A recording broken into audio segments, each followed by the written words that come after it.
UX Podcast Episode 258.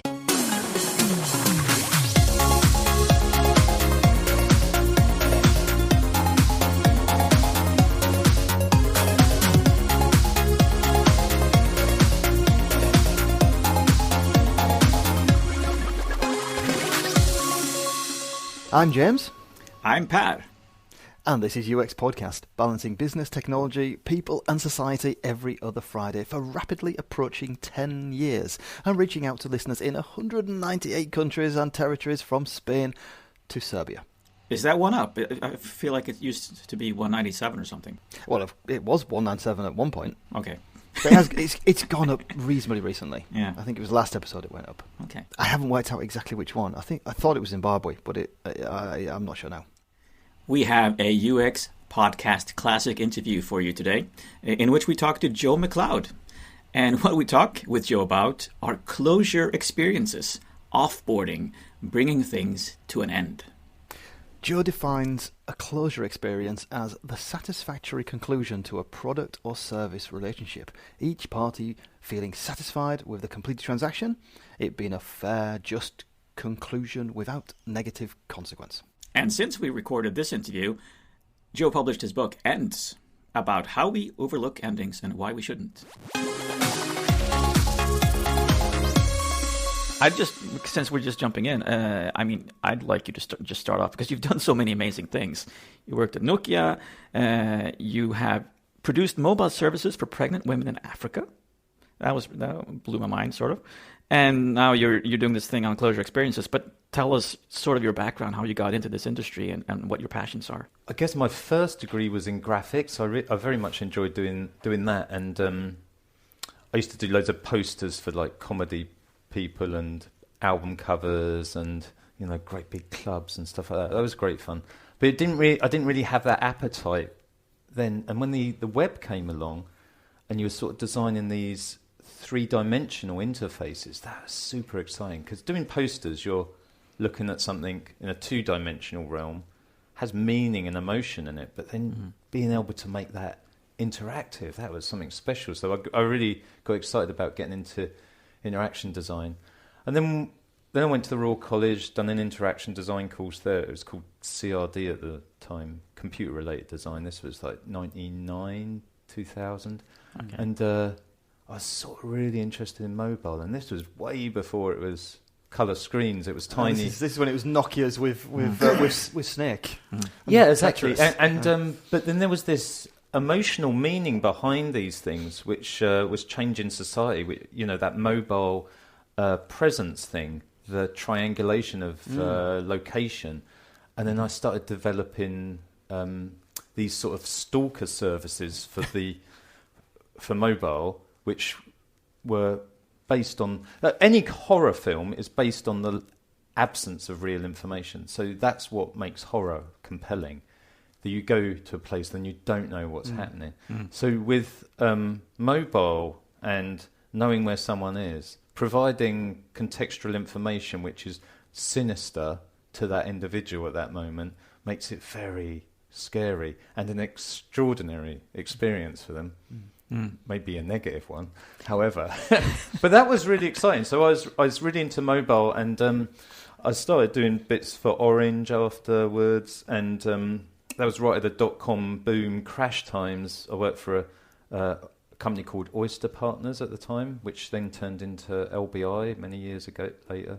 Oh, that's a consultancy firm. That's international these days. Yeah, it's massive LBI, one of the biggest. I was doing mobile stuff for them, done a massive mobile games party thing in 2000. We had incredible dot-com budget for that. It's like £250,000 we spent on the party. I think we've been part of that 2000 time as well. When the budgets had an extra zero for some reason. And then I left there when it crashed out, which I was actually happy to go. And I moved really into mobile then, and then Orange, a couple of other small things, and then ended up at Nokia and done 5 years at Nokia. That was in the boom times of Nokia as well, because they were making, they had 2% market share. Yeah. Well, until the iPhone came out, then Nokia was just so dominant. owned the entire globally, even in the Far East. It was just Nokia everywhere. It was amazing, and So were you there when the iPhone came out? yeah, and we were doing stuff which was like, comparable in concept, but really the appetite of the senior management was, they were super conservative. They wanted to do fold phones till they blew the whole world to bits with fold phones. I mean, as a Symbian user, then because of course here in Ericsson, Symbian was something that was quite large, most of the tech side of things. I was very familiar with what Nokia were doing, and the way that we all thought, well, now the iPhone thing won't really take over all this, because this is actually already so much further ahead in many ways. Well, there was a real arrogance in the management. They were saying that that's a niche product. The iPhone's a niche product. They also thought BlackBerry was a niche product, but with that level of arrogance, it doesn't last very long. And then now I think 2012, a 3 billion loss, was it? So you go, I know, it's massive. You die pretty quick when you die. And Apple's really excited at the moment, and I'm sure death will come to all empires, won't it? So we can reflect on that. Yeah. Well, that's a nice segue into death. Well, not just death, but So come back to why I ended up on this. In around 2004, I think I had a couple of experiences that made me think about this in a sort of compelling way, I guess. I'd done some teaching, and I set that sort of cliche project for the students of like waste and rubbish, and go off, what can we do about it? And they all went off in their groups, and then they come back excitedly and present more sort of rubbish for the world, and we sort of end up with the only vocabulary we've got is more rubbish. And another thing that happened was at the time I signed up for a service which is the sort of this avatar voice recognition thing on Orange at the time, the mobile phone company, and then you'd ring up and get your voice messages when people used to leave. Yeah, no, I remember that. Yeah, so I signed up for that, and I was excitedly had this vision of me having a PA, like a avatar type PA, and the reality is that you just couldn't use it when you were out and about. It just didn't hear you at all, and it just ended up shouting at me all the time. Sorry, I don't understand you. Sorry, I don't understand you. And I ended up experiencing such hatred for it that it wouldn't have been satisfactory to just end the service in a sort of like, I'd like to turn this off now and not pay for it anymore. I really wanted like an emotional satisfaction of killing it, or something. Burying it, or like I wanted to throttle it until its horrible avatar eyes died. So then, around that time, I started to pull this together, that we have no vocabulary for endings. We have so much rich emotional vocabulary for beginners and nothing for endings. And that was the start of the question around closure experiences. So anyway, roll forward a few years, and it's always been in the background, this whole closure experiences thing. I wrote a document for a big company about it at the time, and that was well received, but didn't really dig into the essence and the background and the history so much. It was quite a sort of surface thing. And then I was at Us2 for many years, and it just keeps coming up, a repeated sort of examples of like lack of endings. Well, give us some examples about it, because I mean, we're talking about closure experience now of in a digital realm. Yeah. So give us a couple of examples. So the amount of times we get pushed to share, for example, if I'm going through my interface of my phone, I'm in the camera mode, take a picture, share, and then I get into gallery and I'm editing, share, and I get I've saved into gallery and I'm in gallery browsing, share, and it's then in our social media when we look at the news, like the amount of share buttons in different share platforms. So like you might have in a news thing, you might have 10, for example, opportunities of different providers to share your content, share this bit of news, share everywhere. And the ability for us to control that after we've shared it is so limited, and it is so difficult for us to unravel sharing and control sharing and unshare, for example. So we end up with mechanisms, or like very inadequate mechanisms, like the European Directive on Right to be Forgotten, which puts expectations on providers to control content that's been shared, like Facebook or Twitter or someone like that. But even in Facebook's T's and C's, they clearly acknowledge that they have no control over this stuff once it goes outside of their borders, and it is even hard to control inside their systems. That's a really good point, because I mean the whole, I suppose the whole fabric of the internet is based on eternity. Yes, we're if we talk technically about URIs or resource locators, that the whole specification for that says that you should never have a page not found, a 404. Yeah. You should always redirect to tell people how to continue, how things then live on. And even if you go back as far as the birth of internet, with the Internet Project, which the American Army investigated. The very purpose of that, the fundamentals, was this can't be destroyed by a nuclear weapon. It is mirrored in other places. Yeah. So on every level, we've got intolerance of endings or just denial of endings. Or the desire to be eternal. It's totally built into the fabric every single level. Yeah. And it is, there's a whole cultural piece, a whole psychological piece, in closure experiences around, like, we have a natural repulsion against death, as you can imagine. There's a book by Ernest Becker called The Denial of Death, and in that he points out that we all have a repulsion of death. He called it terror management theory, where in a subconscious way we're all trying to cheat the longevity of the inevitability, I guess, of death. So we buy things, we produce things, we make things that are going to outlive us. So you could argue that on one level that's like having kids, but on other levels it's things that we make and we think are going to outlive us. So I'm making a book, for example, or like somebody might make a bit of sculpture, or you might have a passionate view about some sort of right in your country. And it's loss aversion as well, isn't it? Of course, not just death. I mean, we've got that inbuilt mechanism to not want to lose things. Yeah. Whether it's lose money on the stock exchange, or whether it's kind of to lose your wallet or lose a loved one. Absolutely, and that's often stronger than the desire to make things sometimes. So you're repelled by death more than you are to gain in other areas. Yeah, especially when something is existing, you've got something. Then the fear of losing the thing you've got. And now I'm touching my tablet as if that's the most important thing to me just now. That's the thing you touch most during the day. You'd hope. The weird thing about this, we're talking at I'd done a sustainability thing a few weeks ago, and it's interesting this break we have emotionally about endings and beginnings. We're all very diverse, very conscious of minute sort of emotional triggers in our beginnings of a customer experience, whether it be a product or a service or a digital thing, and we can navigate all sorts of complexities in that, and the offboarding of stuff we just totally forget. So, for example, going back to tablets, phones and laptops, you'll find that you've probably got a few generations of phones in drawers. Phones live in drawers after they die, and laptops live on shelves. Or kids play boxes. Yes, or kids play with dead phones in boxes.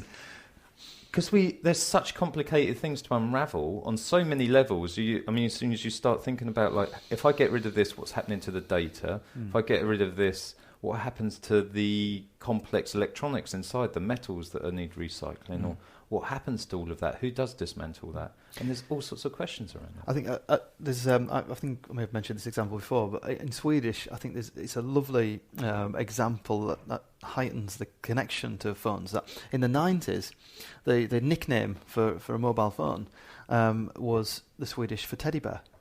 Oh, that's nice. Nalle. Yeah, exactly. Yeah. And that, I think, is actually an excellent way of giving the example that that's a thing that you cuddle and hold and basically have with you all the time. So you really, really feel anxious and distraught if you are separated from it or lose contact with that teddy bear.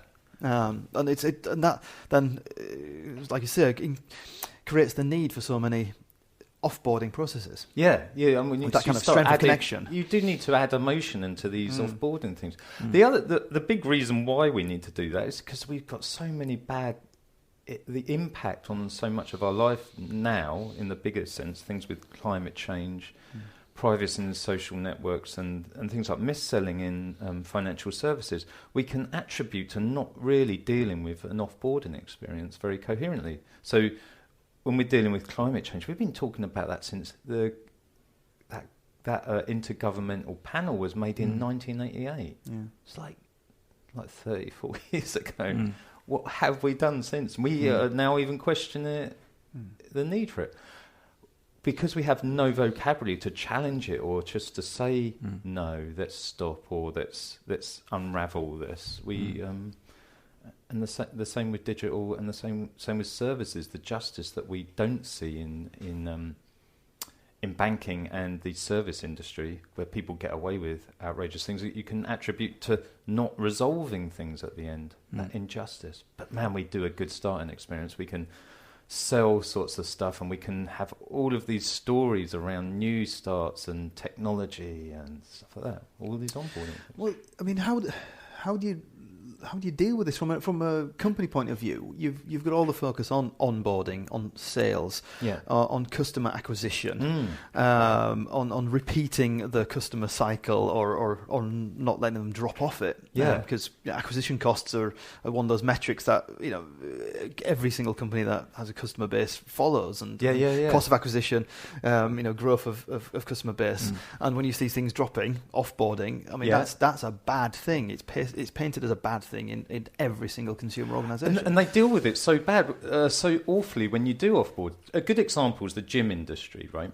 Everyone signs up for a gym in like January. Well, not everyone, but you'd sign up for a gym in January, and a lot of people start to really drop off by like February, March. Yeah. It takes like 6 to 8 weeks for people to start dropping. To such a degree that the turnover in that industry is 30 to 50%. So the best gym in the gym industry does 30% turnover. So what they've tried to do is stop people leaving by putting mechanisms in place to like legal contracts or poor sales cycle, not sales cycle, but subscription models. So you're not paying over a certain period of time. But a lot of things to stop people leaving. Instead, if you approached it and said, like, everyone's going to leave, the best we can ever do is 30%, then I'm going to create the best leaving experience the gym industry's ever had. And I'm probably in competition with, let's say, 4 other gyms in the area.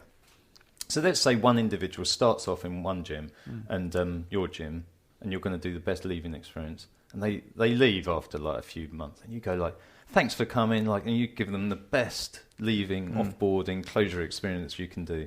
They then go to the next gym, and that gym's like, they spend another couple of months there and leave there, and they give them a horrible thing, and they trap them in a contract, and they do the same again.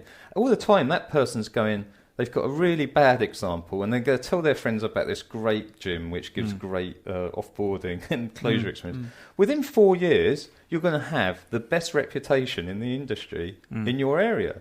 So there's loads of benefits to having that offboarding, really putting effort into it, because people leave your company. If you're in denial of people leaving and you're not dealing with that, then you really shouldn't be having a business, because someone's going to come along with the acknowledgement that, well, people leave, so I'm going to make that part really good. But that was sort of the key, what you said just there, in 4 years. I mean, people don't plan that far ahead in business. Life, it's life. And it's things happen, and you can't change. I'm going to say you can't change. You can change, but I'm going to say can't change people's behaviour en masse from an individual gym. Then you're not going to alter that behaviour, in the whole marketplace in a short space of time, and it's very difficult. Full stop. So you've got to accept reality, and reality is, like you say, 30-40% are going to give up. Yeah. And if you look at the car industry as well, so Kaya Cars comes to market in 2007 with a 7-year warranty. They say to everyone, because previous to that, everyone's going, we've got very good materials. Look at our ball bearings, aren't they good? Or do you remember those door ads of the Volks? I mean, who the hell buys a car based on how a door shuts? So that's the model. That was the previous model. It's like, good quality materials. These will last. And most of the time they gave them a 3-year warranty. But then what? Like, does this car only last 3 years? So that's like, see you later. We don't care. We're going after another new customer. Yeah. So Kaya comes along, 7-year warranty. Now, people find it hard to talk about anything beyond 5 years. As a human, it's hard to sort of think beyond that. That's why you get that cliche question at a job interview or your financial advisor. What are you going to do in 5 years? So when you start saying this car will last you 7 years, you're talking about end of life, like a thing, an event that you can't perceive 7 years away. But equally, Kaya then have got this event in the future where you're going to get together with this person. They're happy, hopefully, with their car. You've been a good company to them. And you're already in the market for a new car. Isn't that a really clever, sensible acknowledgement of product death and the potential of getting a really new, clear acquisition? It seems a no-brainer to me. And you really have to think long-term, though. And Yeah. you need to argue for that. So is it profit or ethics that's driving this? What is the call to arms, and what do designers have to do to get into this game? Well, I think just going back to Kaya Cars, if you look at the business model with that, since they introduced it in 2007, they have 1.4 market share. They're now at 3.4 market share. They've doubled their market share over the period of introducing 7-year warranty. And the 7-year warranty is the thing that people come to their company for now. But in terms of, like, going back to your question about the other aspects, what's the point of introducing it, for example, in digital? Yeah. At the moment, we've got this share culture of like share. When things go wrong after you've shared something, whether it's something personal or something, you have very little control over that. You've given up a lot of the control or acknowledgement that it's yours in T's and C's. You've given a piece of maybe a bad picture or something to someone, and they've then gone off with it. And then inevitably, maybe not inevitably, but 1 in 11 people women in the US have been threatened or has experienced revenge porn and have had images of them either put online or threatened to put online. And at that point, they have to often go to court with their own money to get that stuff removed. There's only recently been legislation put in place to deal with revenge porn specifically.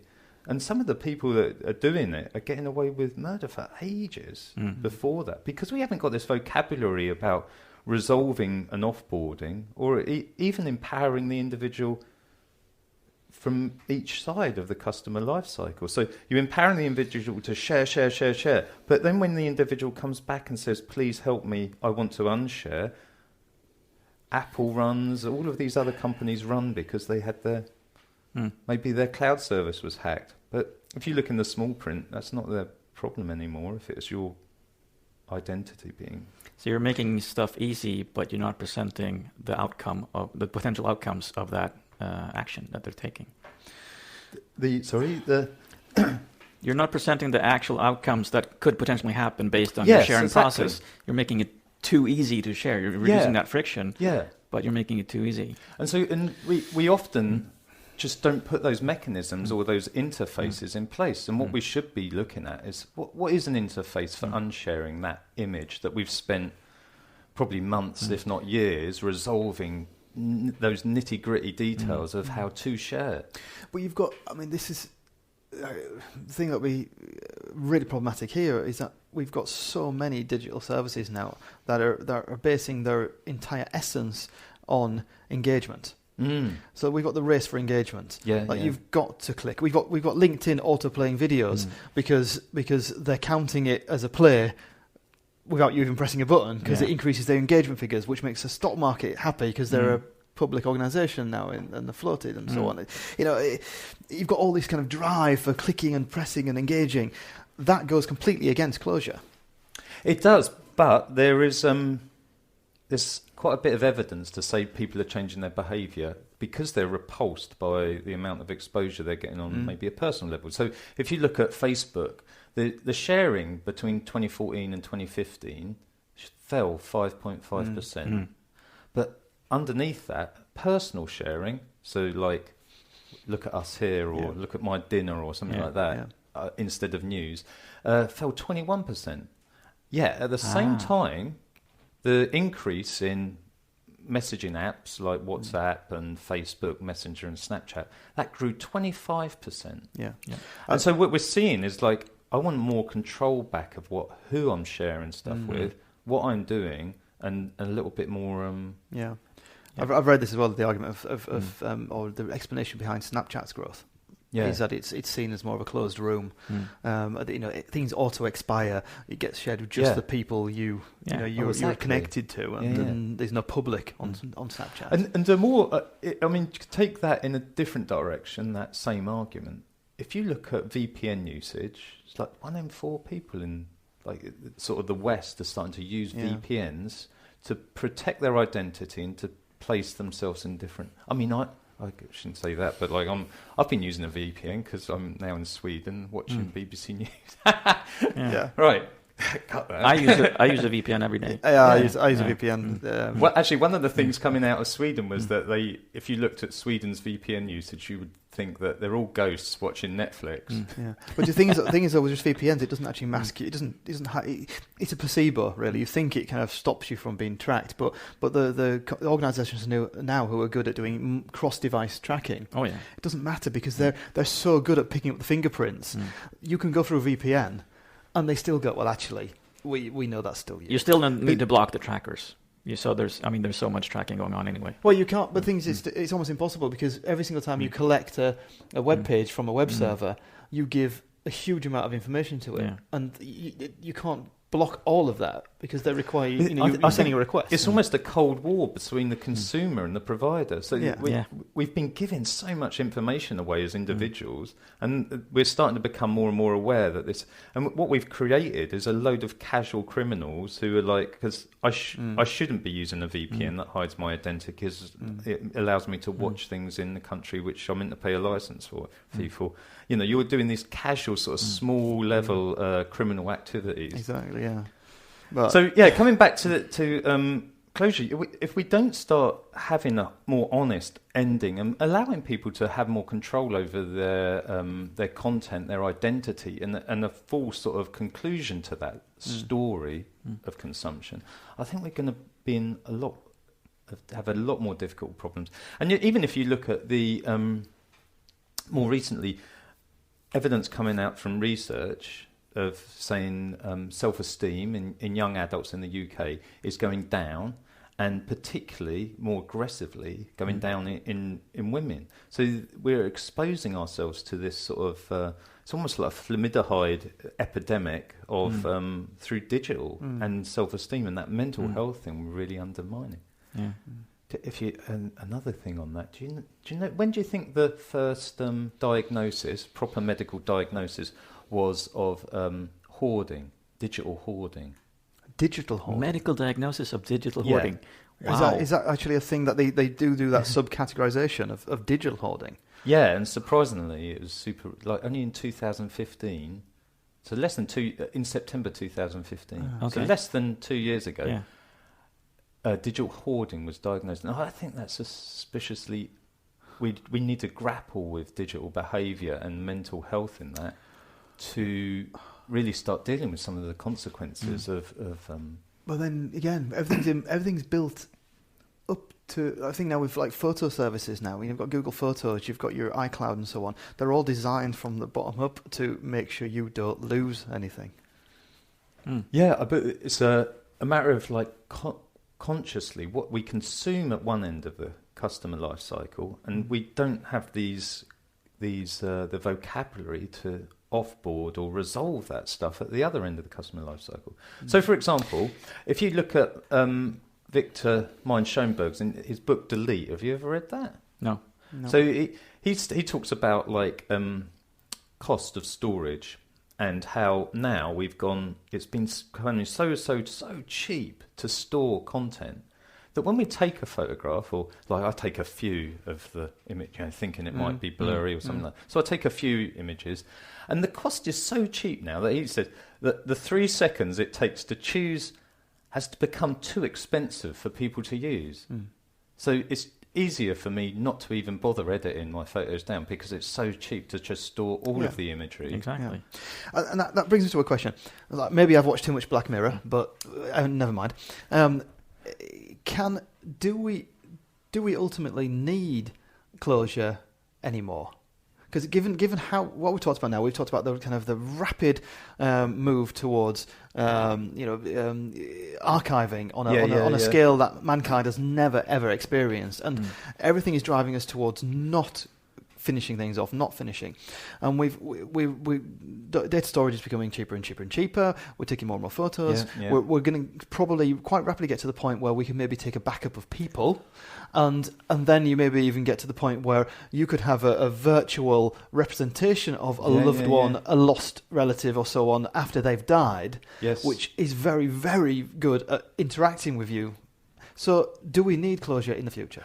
The difference between closure, this is, I think, the difference, is that we could, as you point out, store all of this stuff, or we could edit it down and work out what's worth storing. So with the description, you're talking the difference between archiving antiques in somewhere special which will look after them, or like the difference between an enormous landfill where we don't give a monkeys about anything in it. It's just storing everything forever.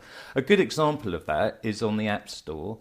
They have, if you look on the App Store, they've got out of the 23 different categories you get on the App Store in the genre lists. When you do a search, you only really search the top 300 odd. So the search actually doesn't go deep very much. And so if you're outside of that top 300, you're not really searched for very coherently. And a company called Adjust, a research company, they've done some work on this and said that like 80% they call them zombie apps, these apps that don't get searched, Adjust do. And they reckon 80% of apps on the App Store are zombie apps. Now, Apple came back to this, I think last year, and they started cutting a lot of the dead apps. Some of the apps hadn't been touched since 2015 or something. And but they only cleared 20% out. So really, if you look at the App Store, it's you have got some nice things in there. But if you go deeper and deeper into it, you're looking at this vast wasteland of digital assets that are no good to anyone. They're not of a high quality. They haven't been looked after, and there's maybe not many people on them. And we're creating this landscape of rubbish that we could clean out a lot more coherently. Otherwise, we're going to leave these lingering assets that will undermine ourselves and our future. And if you talk about it on a personal level, and the assets that we create as we grow up, become teenagers, then they're stored super robustly for everyone to look at forever and ever. Is that waste or is that coherent archiving? I think it's probably a massive landscape of undermining waste. Oh, it'd be a whole second show, but I was thinking about the way that, of course, through surfacing items in your digital archive, you shape your memories of the past. Because it used to be the case that you remembered things through remembering them, whereas now it's kind of like Facebook throws up a memory from 4 years ago and primes you, triggers you to remember that thing, and over time then it's that you remember, not the original memory, because you remember the most recent time you've thought of something. Of course. So your whole memory has been framed by services spitting out memories to you from the archive. I think there's an interesting analogy. If you analogy between when the printing press was invented and now, there's loads of interesting things. One of the things that came about when the printing press was invented was the ageism started. Previously to the printing press invented, people would go to the oldest person in the village as a wise sage to chat to them about what happened then, or how did this work in the past.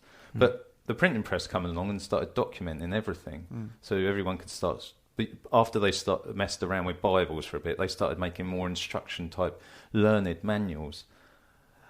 Old people then started getting pushed back down the pecking order of interest. And you think about what's happening now, the way we archive absolutely everything. The level of quality, maybe, is getting undermined of archiving. Yeah. I would love for us to end on a piece of advice for the UX designers out there listening, because I'm in complete agreement with the problem here, and I'm trying to figure out, well, what do we as product managers and UXers, what do we have to do to change this? Because I think we're in sort of the best position. We have an understanding of humans, the human problems, and we could do more, but where do we start? How do we find the arguments to actually get buy-in for this? So firstly, I know how hard it is to sell this sort of thing in. It's a super difficult thing to put up against the business people in your organisations. It's worth example in the gym thing I talked about earlier. If you're talking about endings, then that's a massive step forward, because you've all experienced emotional endings in the past. We've all broken up with people or known loved ones who've died. So we've got those emotional triggers in. We just need to start pushing them into how we design. So you're halfway there already. Now, start thinking about what the offboarding experience is of your product or service. One thing I think is a simple thing to explain and a compelling exercise to do. I call it 5 by 5. So if you can take your product and honestly say that it's going to be exactly the same thing it is now in 5 years, then so you do. I'm going to see how much I need to put a little bit of effort into a project to think about things in 5 years out. So 5% of your project time on 5 years out, then you'll start asking real, honest questions about endings and closure and offboarding. Things like closure can be a lot of different things. So it's closure when you actually end the relationship in something as, acute as death. But it could also be a closure of single point micro interactions where you actually have make a decision, you perhaps buy something and you have regrets and you want to go back on that decision. And the interface or the service or whatever allows you to do that without any questions asked. I was thinking of return policies in Sweden, where you have 14-day return policy, no questions asked, whatever you buy across the country. I don't know how that translates to different countries, but the reason for that, of course, is that people make mistakes. People don't always understand the outcome of the choice they're making, so you need to give them some time to actually go back and redo that or have regrets. Yeah, I think this is an example of how these different there's different strengths of bonds. Closure is the end of a relationship. So the example that Joe gave with share buttons and the example you're giving about returning products, they're weaker bonds. You've had a very, very short relationship. So closure in those situations, it doesn't need to be as. It can be much more simple in those situations because it's not a complex relationship.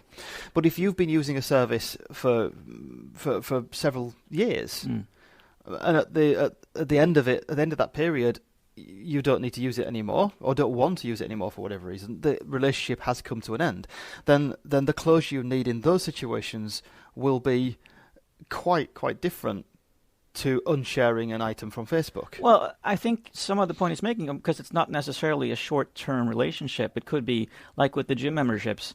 It's just that this specific interaction was short-lived. But it could be that you've had a long-term relationship, but just this specific product, you wanted to return it and you didn't like it.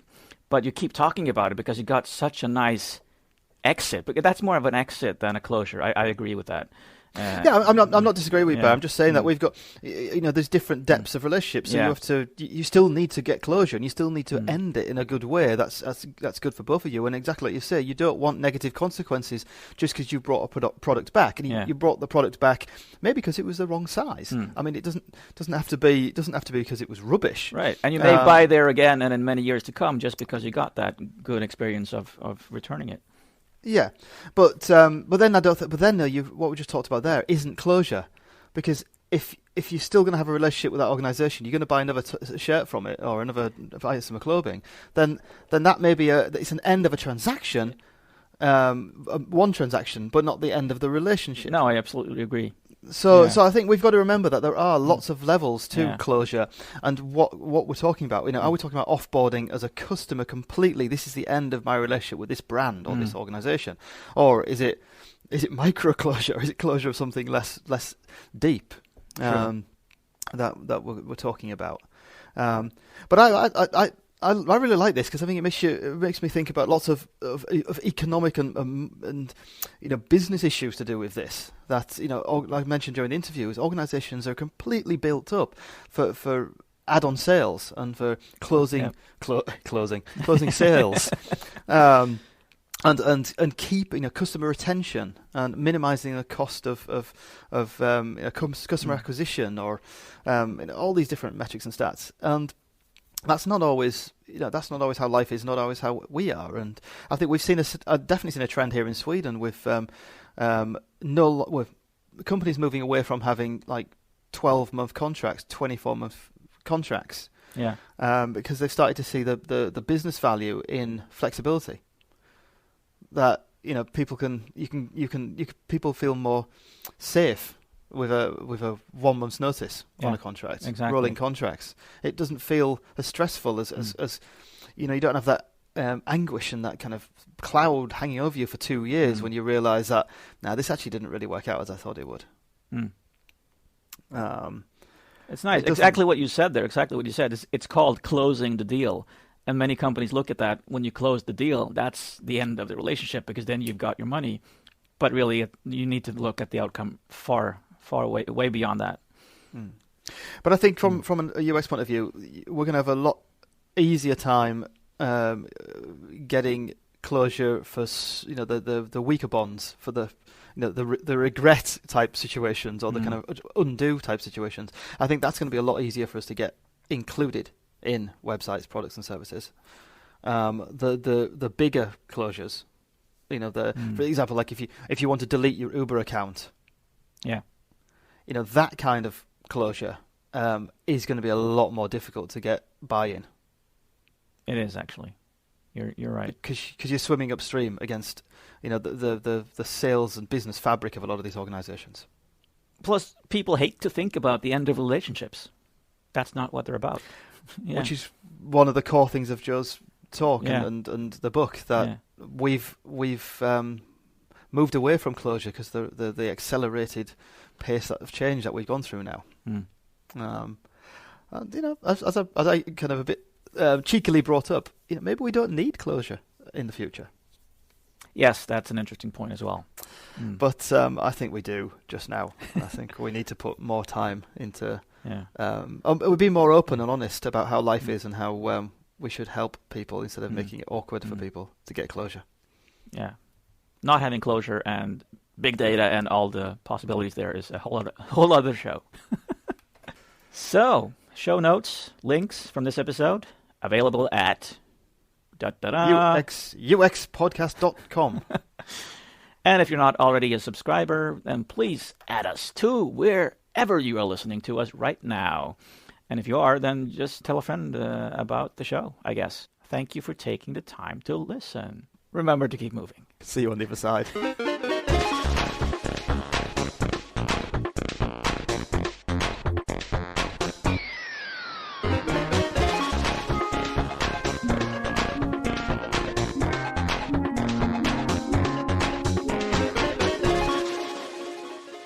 Knock knock. Who's there? Design. Design who? Design said beware of dogs.